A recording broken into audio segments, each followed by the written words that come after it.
I'm not here to rehash the law. I'm here actually to say I think we can solve this really quite simply. Ann Barnett's stated reasons were, now, first of all, I'm sorry, when we first had the screen up here, this went by, but it was the vision statement by the county. And I'm going to read those here. It says, Kern County Board of Supervisors, here we have the county government vision statement, quote, to create and maintain a customer-centered county government designed to garner the confidence and trust of the people we serve. And then the mission statement, to enhance the quality of life in Kern County by protecting and serving our citizens. That's right on the website. And I think we need to listen. And I assume that you're referring to every citizen. I'm serious about every citizen. I'm assuming you're saying that's to be true. Now, this problem we're having here, Ann Barnett, when the few times she was spoken, she claims there was no budget money, there was no space, whatever it was. She offered to resign one part of it, so I don't know if that had to do with the budget or just her beliefs. But we can resolve this. The law is the law. I get to get married if I want to. I can go out. She's agreed to give me the license. I don't know why she doesn't resign over that one. I think she should, but she chose not to. She wants to remain in the government, okay? But I consider Ms. Barnett a liar, and I'll tell you why. I want you, on the website, you can go right to her website. I'm going to quote from her document. There's a document, you can go to the website. This is from her summary information, a document written by her, and it was dated, let me see if I can find the date. Oh, here, I don't see the date. But if this is, now this is getting back to the financial part. If it's a financial problem, we can finish this today. It's a fee-based situation. Raise the prices of the wedding. Then we have no more. She can no longer use that as an excuse. That's simple. That is simple. That's a lot cheaper than being sued. And I guarantee you we'll be sued. That is a simple matter if she's telling the truth. But if she's not telling the truth and it's her hatred of people like me, then we're going to have a problem in court. And I offer to resolve this by let's do it legally. Let's bring back that tradition of allowing people to be married. You know, all they have to do, you know, I noticed here's a flow chart of the county. And off to the right, there's dotted lines that delineate her power, and she makes comment to that. Sir, your 3 minutes are up. Could you please summarize for me, please? Okay. What we need to do here is just either bring the financial thing, raise the rates, and take care of it that way, and we'll have it over with. I think we should apologize to the 25 couples that were denied their marriage. I'm 60 years old. I've been in the county here for 21 years, built my home. I've been with my partner for 21 years.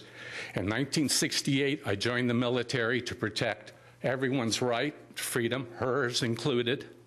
And now I have to stand 40 years later before this board so I can ask to be married. It's already a legal issue. I can do it. But I expect to be treated with dignity and respect.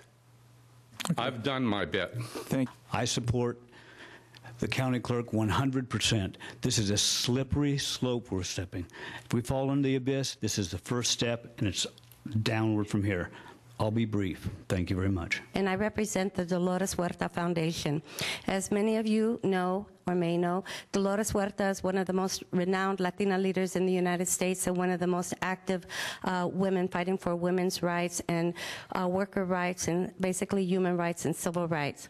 And I am here speaking on her behalf today.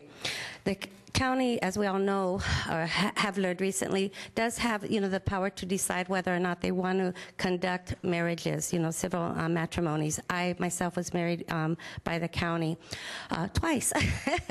But the Ann Barnett's decision not to perform these marriages because of the gay marriage ruling is basically abuse of her power. It's a discriminatory act.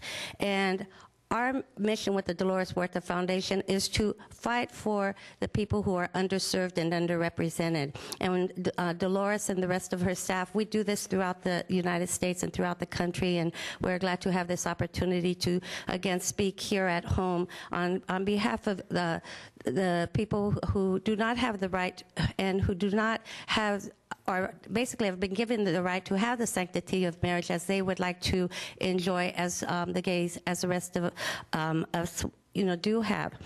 And this abuse of power by Ann Barnett, taken it even further when she has contacted, one of the most renowned anti-gay law firms in the United States, further is proof of that. And as a public official, there should be separation of church and state. And not to do so is an abuse of power. And my opinion is if she cannot perform her duties, then she should resign her position. It's one thing to make a decision when it's non-discriminatory not to, have the marriages, but when it's done in a discriminatory fashion, then it should not, it should be carried out and the marriages should continue. The gay rights basically are human rights. They should be given their civil rights. And surprised to hear a former representative Harvey talk about that there is only one manner in which to enact laws is ludicrous, and the state Supreme Court, decision should be upheld. So we would just like you to be representative of all the people of the county, which include, gays and lesbians as well as heterosexuals. Thank you.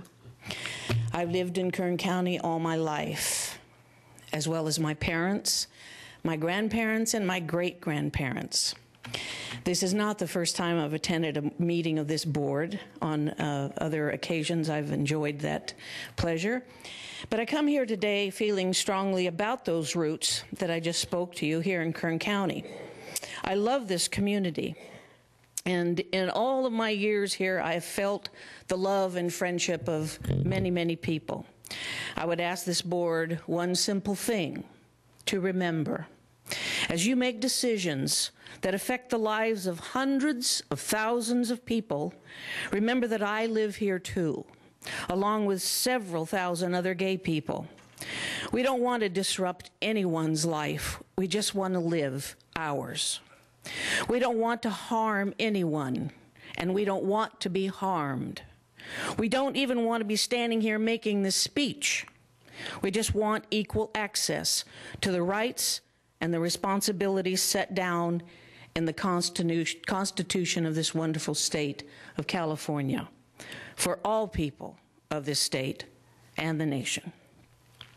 So as you make your decisions, remember that you represent me too, as well as my parents, my grandparents, and my great-grandparents, and not just those who would call for division and oppression. Their voices may be louder, and their numbers may be bigger, but it remains true that what is popular is not always right, and what is right is not always popular. I'm not popular here. I know that. But you know what is right. And I'm counting on you. And I'm counting on that right. Thank you.